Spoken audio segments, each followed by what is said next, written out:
Brought to you by GTA, your island, your network.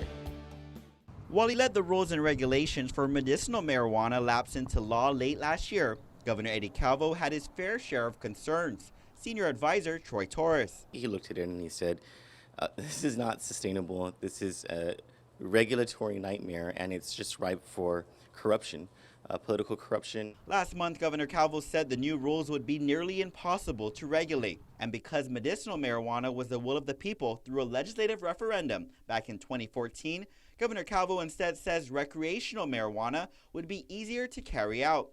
Torres says draft legislation is now close to being finished. I think what we have, our first draft of a bill that she created was something closer to Colorado's laws. And then we asked Women Grow Guam and Grassroots Guam to help us.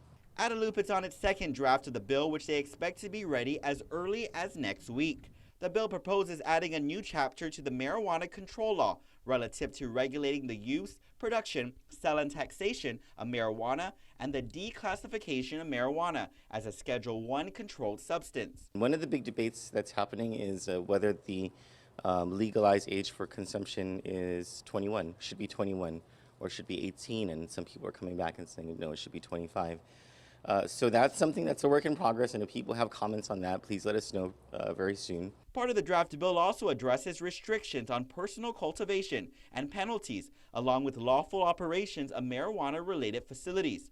Torres says the bill essentially decriminalizes marijuana and takes it from an issue of public safety to one of public health. And it says, you know, this is something that's legal and with certain regulations that can be decided by a marijuana control board, you know, much like tobacco and alcohol.